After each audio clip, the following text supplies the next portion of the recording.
আসসালামু আলাইকুম। আমি মোহাম্মদ মনিরুল ইসলাম। আজকে আমরা কেমিস্ট্রি প্রথম অধ্যায়ের ধাতু আধাতু চক্রের আয়রন বিশ্লেষণটা দেখব।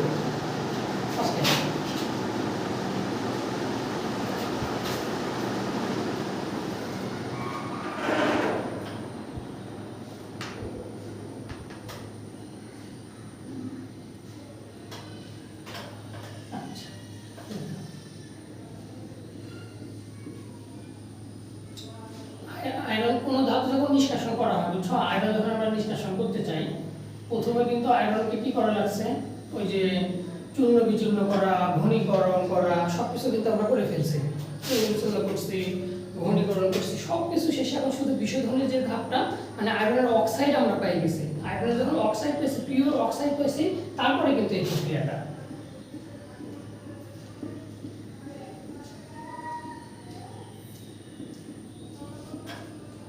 এখানে টেম্পারেচার থেকে প্রায় 1500 ডিগ্রি সেলসিয়াস।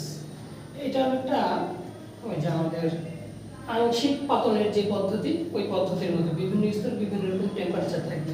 এখানে আবার 1500 আছে, এখানে 1200 আছে, এখানে 800 ডিগ্রি আছে, এখানে মনে করো 600 ডিগ্রি আছে, এখানে 300 থেকে 400 ডিগ্রি সেলসিয়াস টেম্পারেচার আছে। ঠিক আছে, এই পুরো চুল্লিটাতে এদিকে আমাদের একটা করে মুখ থাকে, এদিকে একটা করে মুখ থাকে। এই মুখ দিয়ে এর ভিতরে গরম বাতাস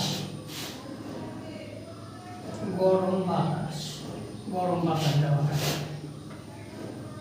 গরম বাতাস দেওয়া। আর উপরে যে জায়গা আছে, এই জায়গাটা দিয়ে দেবো আমরা আয়রনের অক্সাইড যেগুলো আছে, সেই আয়রনের অক্সাইডগুলো উপর দিয়ে এর ভিতরে আস্তে আস্তে কি করবো আমরা ইনপুট করবো। ওকে, তাহলে এখান থেকে আমাদের কি যাবে, আয়রনের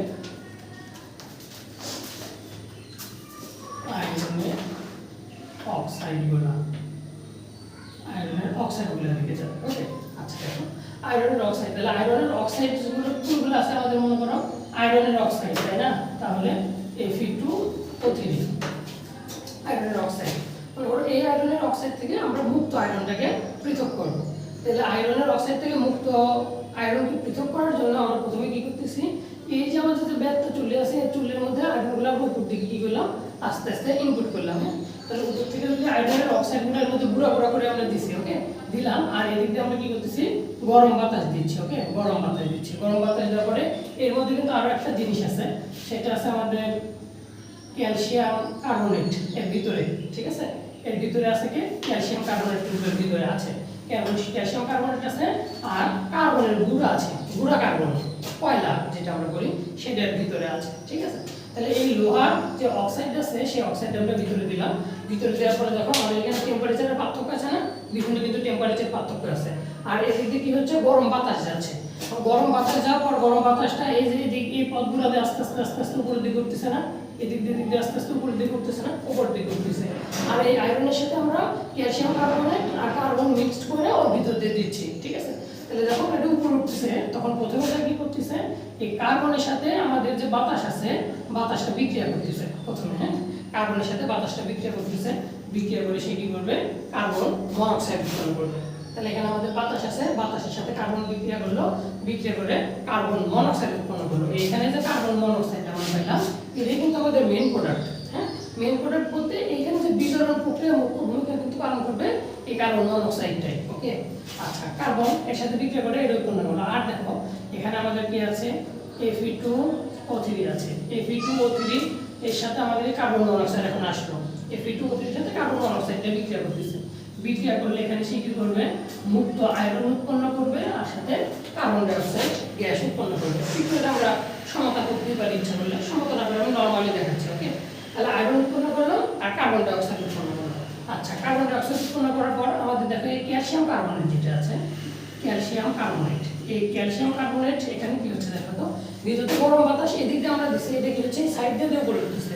আর নরমালি এখানে ক্যালসিয়াম কার্বনেট আছে না, এই ক্যালসিয়াম কার্বনেট এখানে কিন্তু ভস্মীকরণ হচ্ছে। ঠিক আছে, এখানে কিন্তু ভস্মীকরণ হচ্ছে, এ কিন্তু বাতাসের সংস্পর্শে যাচ্ছে না, কারণ গরম বাতাস যেটা দিচ্ছে এটা সাইড দিয়ে যাচ্ছে, বাট এর ভিতরে কিন্তু বাতাস নাই। তাহলে এখানে ভস্মীকরণ যদি হয়, তাহলে এখানে কি হবে, ক্যালসিয়ামের অক্সাইড হবে আর এই কার্বন ডাই অক্সাইড হবে। ঠিক আছে, হইল। এখন দেওয়ার পরে এখানে কিন্তু অলরেডি আমরা কি হয়েছে মুক্ত আয়রনটা পাই গেছি, ঠিক আছে। এটা কিন্তু মুক্ত আয়রন। এখন দেখো এই মুক্ত আয়রন তো গুঁড়া গুঁড়া, তাই না? পাউডার করে আমরা এখানে দিছিলাম। তো এই গুঁড়া গুঁড়া মুক্ত আয়রনগুলো বিভিন্ন টেম্পারেচার করতে করতে আস্তে আস্তে নিচের দিকে আসছে। নিচের দিকে আসে এখানে প্রায় টেম্পারেচার কত 1500 ডিগ্রি সেলসিয়াস। 1500 ডিগ্রি সেলসিয়াসে আয়রনটা কি হবে গলিত হয়ে যাবে, গলে যাবে। গলে এখানে কিন্তু মুক্ত আয়রনটা গলে এখানে অবস্থান করতেছে। হ্যাঁ, এখানে আমাদের একটা নল আছে, সেই নল দিয়ে আমরা মুক্ত আয়রনটাকে পৃথক করে নিব। এখন এই আয়রনের আকরিক যখন দেওয়া হয়, আয়রনের আকরিক যদি আমরা দিই তাহলে আয়রনের আকরিকের মধ্যে কিন্তু বিভিন্ন আরো অক্সাইড থাকতে পারে। যেমন কি থাকতে পারে সিলিকনের অক্সাইড থাকতে পারে, হ্যাঁ, সিলিকনের ডাইঅক্সাইড থাকতে পারে। তারপরে মনে করো আমাদের লেডের অক্সাইড থাকতে পারে, লেডের অক্সাইড থাকতে পারে, এরকম অন্যান্য অক্সাইডগুলো থাকতে পারে। তারপরে মনে করো আমাদের অ্যালুমিনিয়ামের অক্সাইড থাকতে পারে, এর সাথে মিশ্রিত অবস্থায় থাকতে পারে, ঠিক আছে। তাহলে এরা যদি এর সাথে মিশ্রিত অবস্থায় থাকে তাহলে প্রথমে মনে করো সিলিকনের অক্সাইড আছে। তাহলে সিলিকন অক্সাইডটা আমাদের কি করতেছে, এই সিলিকনের যে অক্সাইডটা এটা ক্যালসিয়াম কার্বনেটের সাথে বিক্রিয়া করবে। হ্যাঁ, ক্যালসিয়ামের অক্সাইডের সাথে ক্যালসিয়াম অক্সাইডের সাথে বিক্রিয়া করে CaSiO3 ক্যালসিয়াম সিলিকেট উৎপন্ন করবে। ক্যালসিয়াম সিলিকেটকে, এই ক্যালসিয়াম সিলিকেটটা হলো ধাতু মল।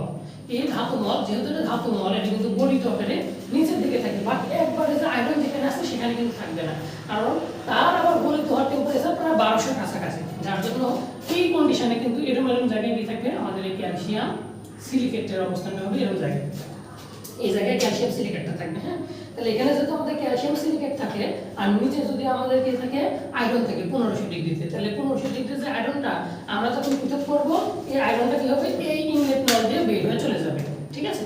আর উপরে যে সিলিকেট আছে ক্যালসিয়াম সিলিকেট অপদ্রব্যটা, সেই অপদ্রব্যটা এখানে থাকবে। এইখানে ইনলেটের একটা লাইন আছে, সেই লাইনটা আমরা এই ধাতুমলটাকে ওখান থেকে আমরা পৃথক করে নিতে পারবো। এর সাথে আরো যে অক্সাইডগুলো আছে, মনে করো যেখানে লেডের অক্সাইড আছে না, লেডের অক্সাইড আছে, এই লেডের অক্সাইডটাও আমাদের এখানে কি কার্বন মনোক্সাইড উৎপন্ন হয়েছে না, এই লেডের অক্সাইডটাও কার্বন মনোক্সাইডের সাথে বিক্রিয়া করতে পারে। বিক্রিয়া করে এখানে মুক্ত লেড আর এই কার্বন ডাই অক্সাইড উৎপন্ন করবে। মনে করো যে অ্যালুমিনিয়ামের অক্সাইড আমাদের ওর মধ্যে আছে, তাহলে সেটাও কার্বন মনোক্সাইডের সাথে বিক্রিয়া করে মুক্ত অ্যালুমিনিয়াম আর কার্বন ডাই অক্সাইড উৎপন্ন করবে, ঠিক আছে। তাহলে এই বিক্রিয়াগুলো কিন্তু সিকোয়েন্সে হয়, ঠিক আছে। তাহলে সিকোয়েন্সে কিন্তু আমরা একদম সিরিয়ালে দেখানোর চেষ্টা করছি যে প্রথমে কি হয়েছে আমরা কার্বন চূর্ণ সাথে আমরা কি করছি আয়রনের অক্সাইড, ক্যালসিয়াম কার্বনেট আর কার্বনের চূর্ণ তিনগুলো একসাথে মিশ্রিত করে আমরা উপরে ঢালছি। ঢালার পর আমাদের কি হয়েছে মুক্ত বাতাসটা গেছে যা সে কার্বনের সাথে বিক্রিয়া করছে, পরে কার্বন মনোক্সাইড উৎপন্ন করছে। এই কার্বন মনোক্সাইডটাই আমাদের এখানে কি হবে বিজারণ এজেন্ট হিসেবে কাজ করবে, বিজারিত করবে। ওকে, ধাতুকে বিজারিত করবে। যেহেতু ধাতুকে বিজারিত করবে তাই কার্বন মনোক্সাইডটা তখন কি হয়েছে আয়রনের যে অক্সাইড হয় Fe2 হতে পারে, Fe3O4 হতে পারে, যেটার সাথে বিক্রিয়া করবে, বিক্রিয়া করে সেই ধাতুটাকে কি করবে মুক্ত অবস্থায় নিয়ে আসবে। মুক্ত অবস্থায় নিয়ে আসার পরে এখানে আমাদের আর কি দিছিলাম ক্যালসিয়াম কার্বনেটটা দিছিলাম। তাহলে ক্যালসিয়াম কার্বনেটটা প্রথমে বশীকরণ হচ্ছে, ওই ক্যালসিয়ামের অক্সাইড কার্বন ডাই অক্সাইড উৎপন্ন করছে। এই গ্যাসগুলো কিন্তু উপর দিয়ে বের হয়ে যাওয়ার অপশন আছে, তাই না, গ্যাস উপর দিয়ে চলে যাবে। আর এই মুক্ত যে ক্যালসিয়ামের অক্সাইড আছে সেটা আবার দেখো এখানে যে সিলিকন আমরা চেষ্টা করছি যতটুকু অপদ্রব্য দূর করে দেওয়ার, তারপরে সিলিকনের অক্সাইড যদি থাকে তাহলে সেটা কি করবে এই ক্যালসিয়ামের অক্সাইডের সাথে বিক্রিয়া করে ক্যালসিয়াম সিলিকেট উৎপন্ন করবে। আর এই ক্যালসিয়াম সিলিকেট অনেকটা কি হবে তরল, মানে ঠিক তরল না কঠিনও না, এটা একটা থকথকে একটা পদার্থ। সেই পদার্থটা কি করবে আমাদের ব্যথা চুলে এরকম একটা জায়গায় অবস্থান করবে। হ্যাঁ, ওইখান থেকে আমরা সেটাকে ধাতু মল হিসেবে পৃথক করবো। আর যদি অন্যান্য অক্সাইড থাকে, লেডের অক্সাইড থাকে, অ্যালুমিনিয়াম অক্সাইড থাকে, তারাও ঠিক একই রকম ভাবে ওইখানে কি হয়ে যাবে এরকম অক্সাইড আকারে মুক্ত ধাতু হিসেবে তারা থাকবে। না বা এইখানে যে পরিমাণ উৎপাদন হয় এই উৎপাদনে আয়রনের উৎপাদনটা হয় সবচেয়ে বেশি, কারণ কি আমরা আয়রনের আকরিক এখানে তো ইউজ করছি, তাই না। তাহলে এগুলোর মধ্যে এগুলো ধাতু যদি উৎপন্ন হয় পরিমাণটা খুবই কম পরিমাণে থাকে, তাহলে এখানে আয়রনের পার্সেন্টেজ থাকে সবচেয়ে বেশি। যার জন্য এই প্রক্রিয়ায় যে আয়রন উৎপন্ন হয় সেই আয়রনকে কিন্তু বলা হয় কাস্ট আয়রন। হ্যাঁ, কাস্ট আয়রন বলতে এই আয়রনটাকে বলা হয় কাস্ট আয়রন।